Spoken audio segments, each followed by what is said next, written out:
dream portal time.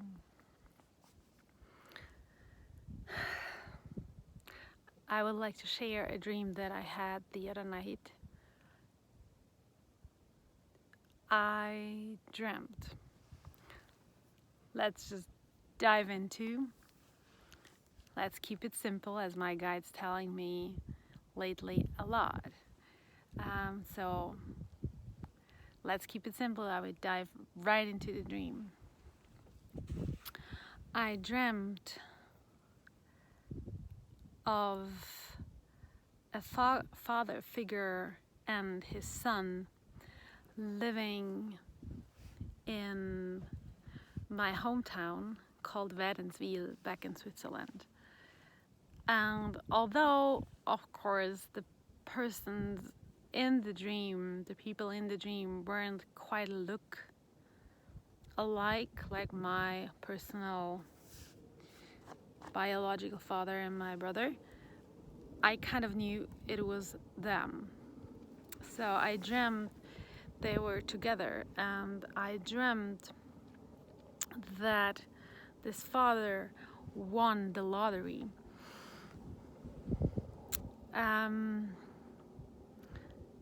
Like the jackpot, not just something little, but like the jackpot. And instead of diving into those millions, diving into that abundance and feel joyous about it, he started to calculate how long the millions would last if he spends just a tiny bit every month. And he calculated if he would spend like around $2,000 every month, the millions would last for a very long time. That was the first thing that he did with winning the jackpot. The second thing that he did was building a white fence, rectangular, around the garden he had. We were living in a block, like in a building on the first floor, like main floor. So there were a little of a meadow, a grass area, and he built a white fence around this garden. Like he enhanced a little bit of his property, but not too much, just a little bit. And the third thing he did was making the decision that he would not tell anybody about it, not even his own wife. So the whole winning thing, winning the jackpot in the lottery, cost him not joy, but a lot of calculation and control.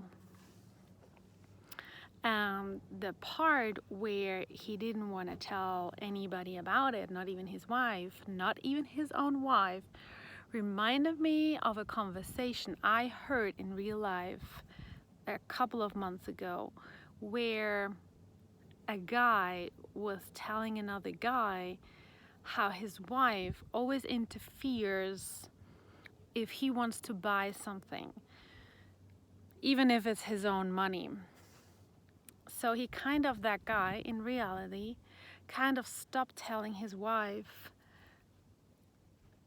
when he bought things for himself, because he was afraid he was going to have a conversation or a discussion or even a fight with his own wife when he wants to get something for himself.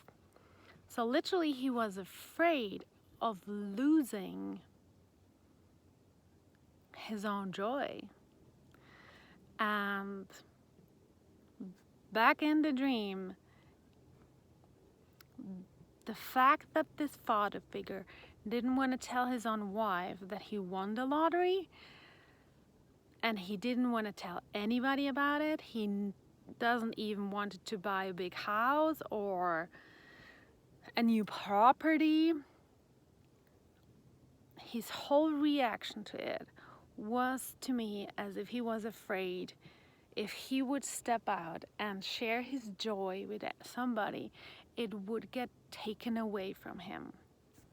So he kept it low, in secret, controlled.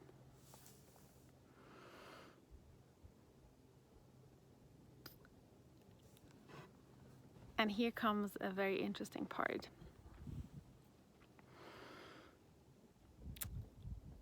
The next sequence in the dream, after I saw that he was not able to really enjoy his prize, it kind of zoomed me out of the dream. It kind of zoomed me out to get a higher perspective from above, but not from above the heaven. It was even more above. I could see, and I already saw that in another meditation, that this tiny person on this tiny planet was in a tiny solar system, in a tiny universe, and that universe was in a tiny pot.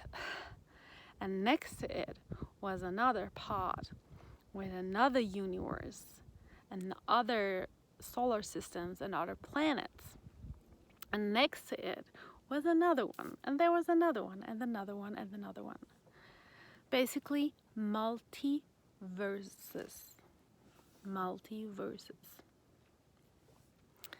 And then I saw an entity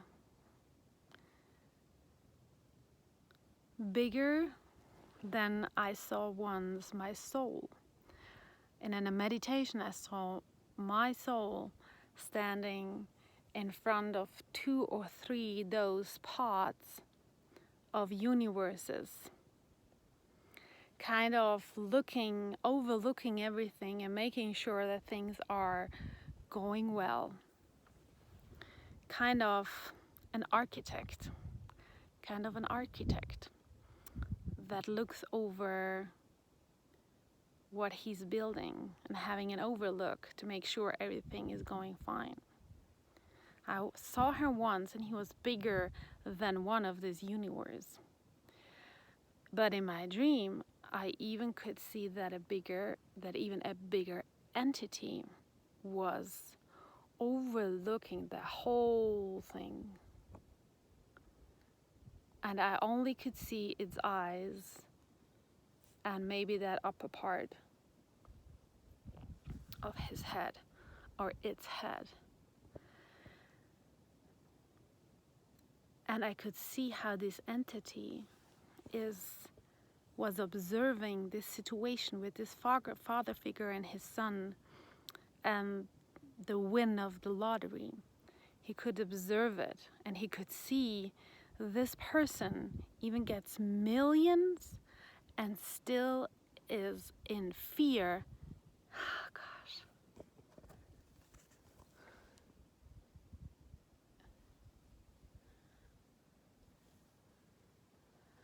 Where is it?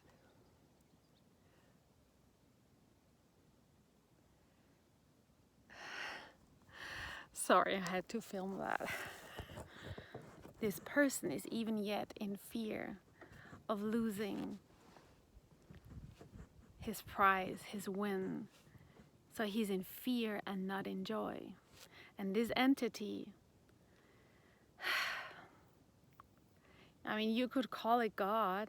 You could. I just call it entity.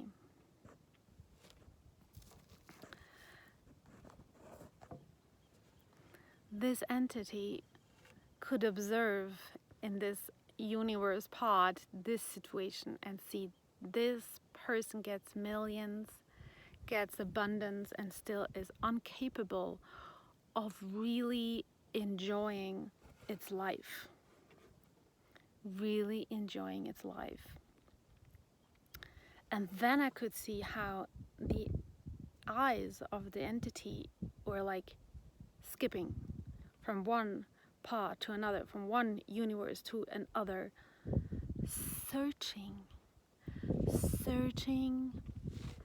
for situations, people, moments of joy.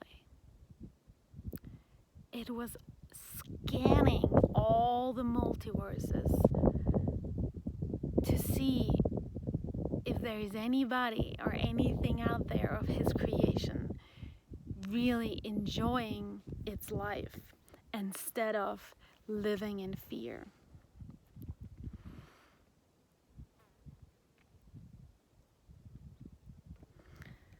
And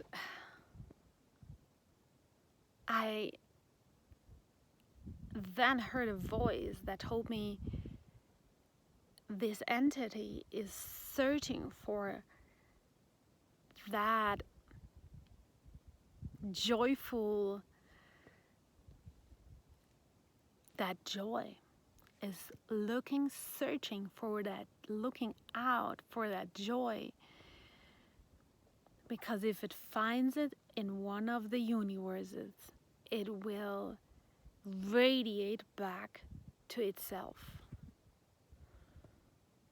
It will help himself or itself to feel and get into that joy. So what's happened there will affect that entity directly. And I heard a voice then saying, it tries to free. It tries to free. And I was asking, free from what? Trying to free itself from what? And the voice in the dream goes, from its mind. It tries to free itself from its mind. And I then understood that this entity is an entity itself, but it is captured by another entity called mind. And it truly was to me as if it is captured by the mind, a separate entity. And joy will help him, or it will help it, to free itself from that other entity called the mind. The mind of that entity is fear-based, and it tries to free itself from that entity, from that fear, from that control, by feeling joy.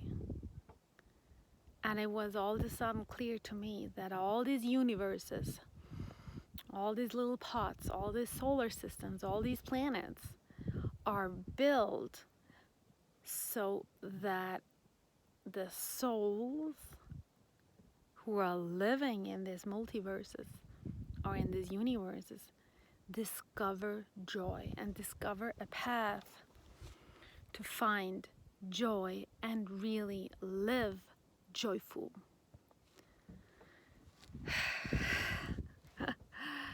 Really live joyful. And I then heard, and I understood that, I then heard a voice telling me, it's safe for you to live joyful. It's safe for you to live joyful. Which means it's safe for you to have no worries, to have no problems, to have no conflict. If you step totally into joy, you will be backed up by God Himself, by this entity Himself, because that is what it needs. You will be backed up if you step fearfully into joy.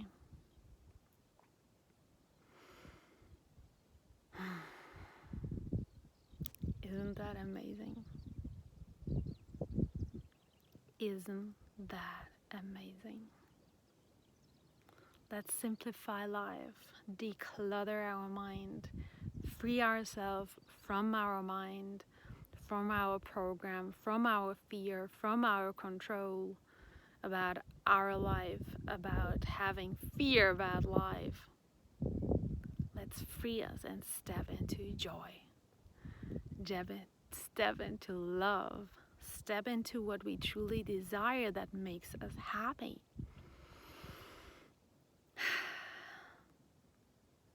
Let's do it fearless. Step into joy with me, my guys.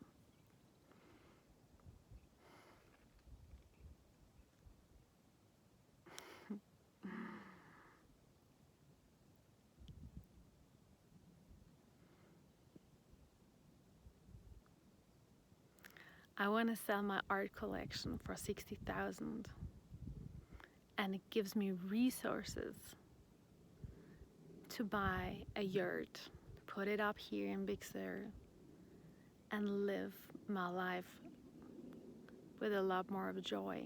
Not because of the money, because I already feel joy, but it provides me with what I truly need to step into my purpose, which I'm actually already doing.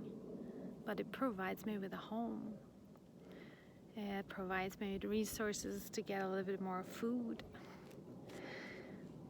And I'm putting it out there because I know if I'm selling it,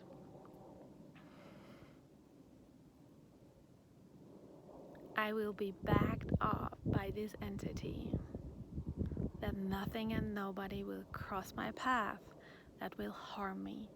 Nothing and nobody will cross my path and will take it away. I'm 100% trusting that I'm backed up